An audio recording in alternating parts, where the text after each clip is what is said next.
Hello guys, I'm just going to do a quick show of my custom made file server which I made because I hate OneDrive. Now, let's keep this quick, okay?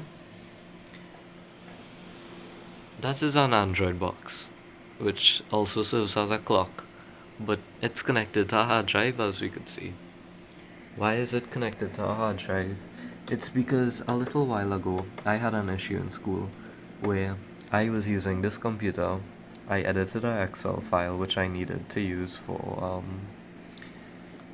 school, and I used this laptop on the school network in the morning after, and I had found that OneDrive simply did not update the file. Now this got me pissed off because this was a important project. So I simply just said, okay, I'll uninstall OneDrive and I'll just make my own, which is where this Android box comes in. Now, over here, we see it's connected to one hard drive. Uh, Eventually, it will be more, as in pretty soon, like in 2 weeks. I'll make sure and update you guys then, but here we have, if I power on my keyboard real quick, here we have the Android box, and it is running a little app called HTTPS file server and file transfer protocol tool, right? Now we have these two servers. Why? Firstly, this HTTPS file server allows me to go on my network, simply go on my bookmarks, go to internet, my files, boom. We have my books, we have my music, we have schoolwork. Now I never have to worry about never having a file again. Mm-hmm. But here's the thing. Yes, we could, have this as a file server, and clearly we can see upload. If we click a folder, it downloads something. Well, not if we click a folder. If we click that, it downloads it. Quickly add that, but yeah, that's cool and all. But the real question is, how are we going to? That's kind of tedious, like be real, you know. Every time I save a file, like I'm working on an Excel sheet or something, every time I save it, do I have to go into that server again and again and continuously upload it? Sometimes you just forget, you know. That is where this app I have here, Free File Sync, comes into play. If we open it, let me give you a quick example. If I could find my cursor.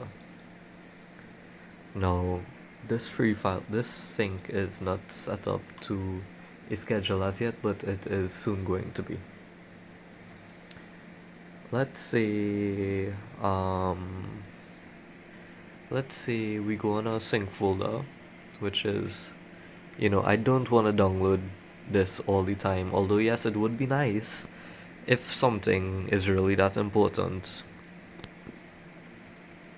I'll just put it in the sync folder, and here it will be, saved. Let's say I have some movies. I could put it on the movies folder, which I don't even watch movies. But that's something that I don't need on my laptop taking up space, on my phone taking up space. We just put it on the server. Some things I do need taking up space, however, are my code, my finance stuff, my web server stuff. You know, these are all items that I would like to be synced up. Now let's just show you a quick example of how quick and easy this is. Let's go to my sync folder, right? Let's go to download. Here we see there are 4 folders, right? If we go to synchronize, this is my download script. We synchronize it. Boom. Now this VS Code folder is um why is it there? I have no idea. I guess it's something like these where you just need it to run the thing. I don't know why it there on the server but not on here. All I know is that when I go to run my code on here, especially my C, well, only my C++, if I delete that Visual Code Studio folder, it doesn't work. The interpreter doesn't work. But, you know, going back, let's make a file. Let's say I'm working on some schoolwork and I need to have the first 10 digits of pi for some reason. 3.14159265358979323. Um, you know, that's like, I don't know, something. Let's save that file. Now we have like 15, 14 digits of pi. It's not here. Let's say I need it accessible on my laptop. Before I go to school, I'll just quickly remember to go to upload, update, boom, go on my file server, refresh, hi.txt. If we download it, downloads instantly because it's 19 bytes. Open the file, we have our digits of pi. I could do this on my laptop, I could do this on my phone. It's a great way to store your files. Now, here's the thing. I allegedly have a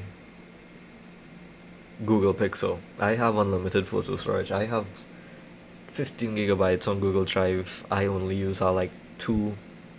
I have my OneDrive is completely clear.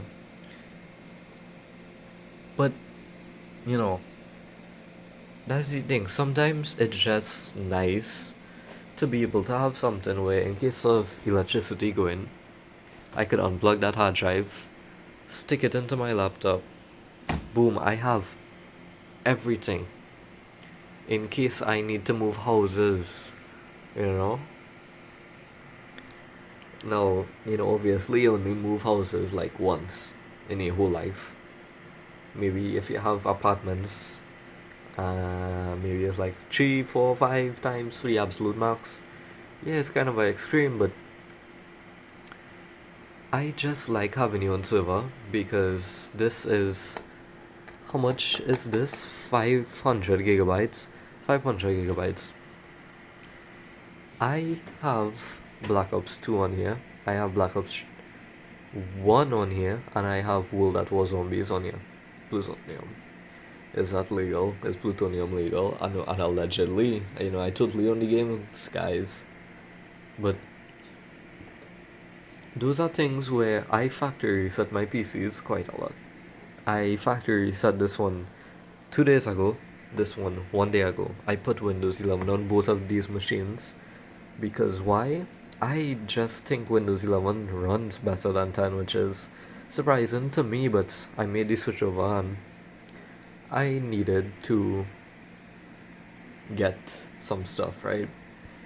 I needed some drivers, I needed some of my games back, I needed some downloads. Now, did I put it on a flash drive? Yes. My idea was to use the file server at first and then put the files on there connected. But then I realized, oh, this is kind of 3 gigabytes. It would really be quicker if I just put it on the flash drive.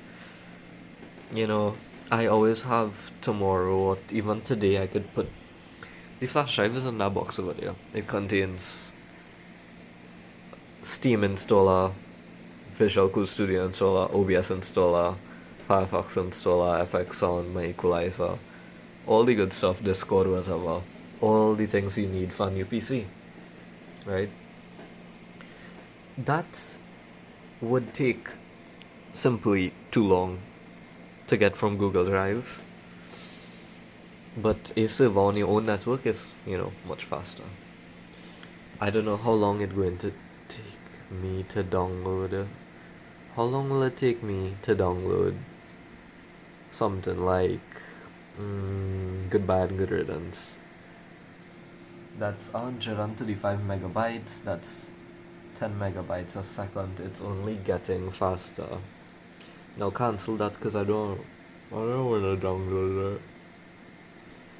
No, yes, that's slow because my Wi-Fi upload is 50 megabytes, but that's still, honestly, I never got anything more than 30 from any site whatsoever, even when I'm using BitTorrent or whatever. If I'm using Steam, it's like 100, but Dutch is only so slow because this is using its Wi-Fi. Eventually, it will be connected to Ethernet, but I don't have a Switch right now. I'm getting one very soon. So when I do that, I'll update you guys. But this video has gone on far too long. This is my homemade OneDrive system using an Android box, a hard drive. There's more hard drives soon to come. There's more switches soon to come. There's more everything soon to come. If you want to take inspiration, all you need is anything, a phone, a flicking, a Nintendo DS could do this. If it could host a a file transfer protocol server, you don't even need the HTML server.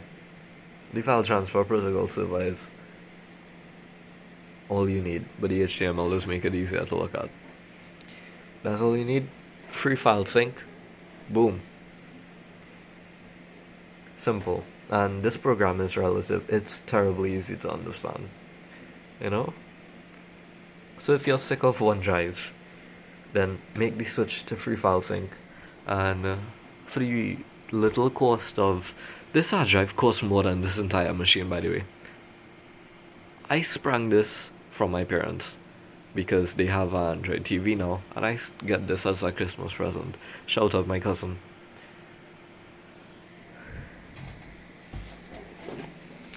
It's very cheap to host your own server. You could do it on a spare laptop. I'm not doing it on my spare laptop because Ethernet issues, blah blah blah. I won't bore you with all of that stuff. I soon will be though, when I build my own physical server, but that's soon to come. Anyways, I want to sleep because I want to trade the markets. Peace out, guys. I'll explain all of this soon to